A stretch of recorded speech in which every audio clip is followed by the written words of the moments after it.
What exactly comes to mind when you think of a mermaid? Mermaids have a lot of stories throughout history, but we don't know exactly what they are and if they exist after all. And while many are quick to dismiss stories of mermaids, there are a lot of people, famous people as a matter of fact, who have had sightings with these creatures, and that makes us wonder what exactly it is that they're looking at. This is Sinister Stories, and join me as we dissect and analyze the idea of mermaids.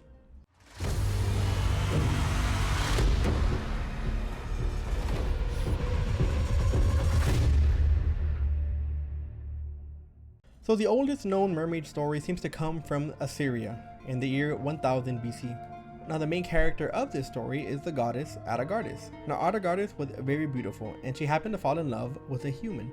Now this human happened to be a shepherd, and being a regular human himself, he had no powers like she did, and he had to work the land in order to make a living and sustain himself.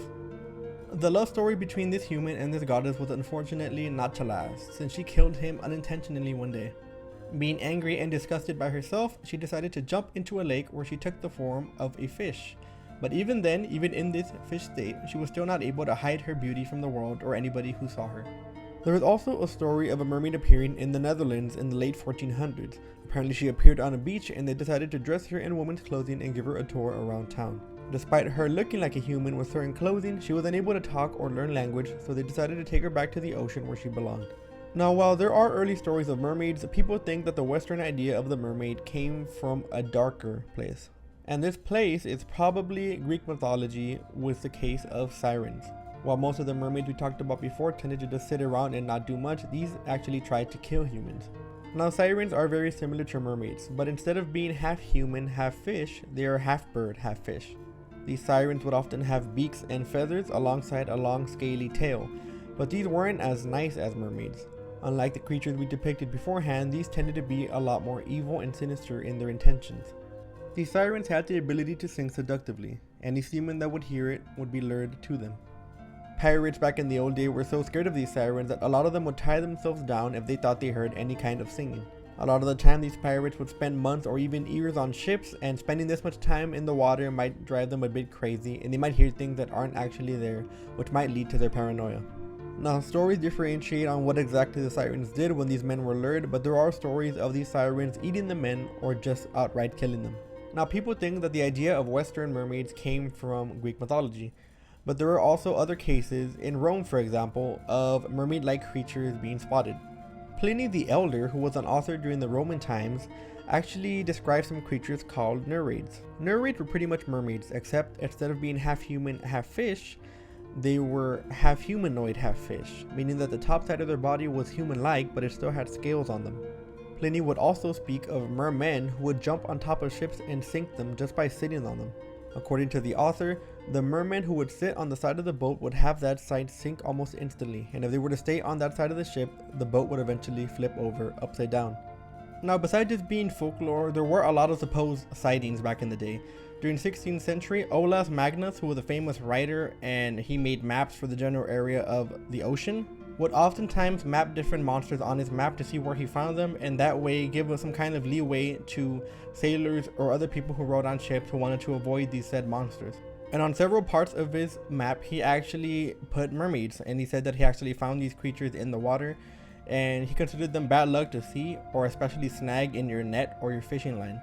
According to Magnus in one of his writings, if you were to catch one of these mermen or mermaids in your net, you were to immediately let them go. If not, you would be hit with probably what could be considered extremely bad luck for fishermen, and or could run into different kinds of monsters which the mermen had at their disposal.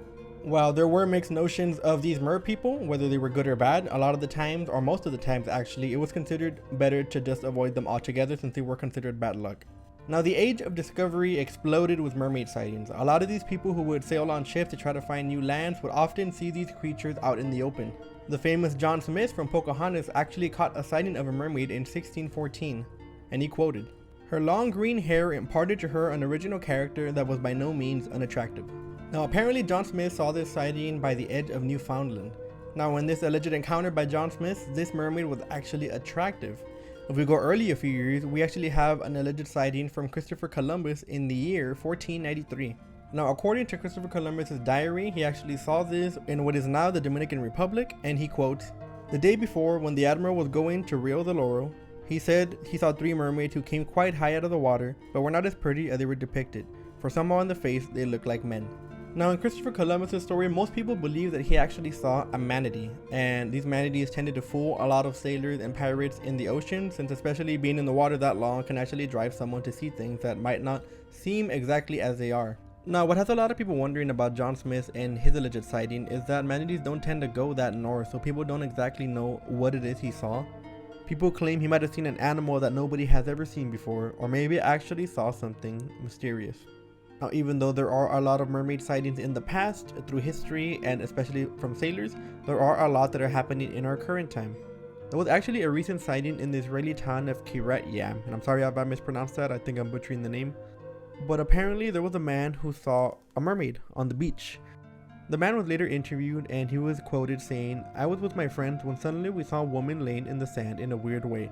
At first we thought she was just another sunbather. And when we approached her, she jumped into the water and disappeared. We were all in shock because we all saw that she had a tail." After this, more sightings were seen in that town, and it became such a phenomenon that the town actually offered a $1 million reward for anybody that can take a picture of this mermaid. A more famous sighting happened in 2012 in Zimbabwe. Now this story takes place in northern Zimbabwe, and it had a bunch of construction workers who were actually working on some water pumps at a dam. According to these construction workers, they were being harassed by a group of mermaids every single day, and it got so bad in fact that they refused to finish the project until these mermaids were taken care of. In order to fight this, they actually hired people to perform certain rituals in that area to get rid of them. And after a few months, it ended up working, and the mermaids seemed to disappear. Our final example of a sighting is recent but not too recent. It happened during World War II. Now during this war, there was actually a group of Japanese soldiers that spotted a humanoid figure with the mouth of a carp and spikes on its head, which lurked in the lagoons of Indonesia. Now this was located around the K Island of Indonesia, and it was known to be an entity by the people living there.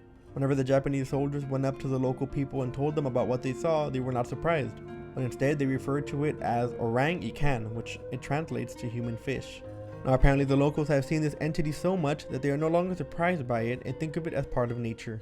But what do you guys think? Do you guys think that mermaids are real, or are they just a figment of our imaginations? Could every mermaid encounter ever just be a hallucination, or maybe a misrepresentation of another animal? Let me know what you think down below. Anyways guys, this has been Sinister Stories, and make sure that you all wash your hands and stay safe inside your homes. And make sure that on your next trip to the ocean, you keep an eye out when you go swimming, because something could be out there swimming next to you. Until next time guys.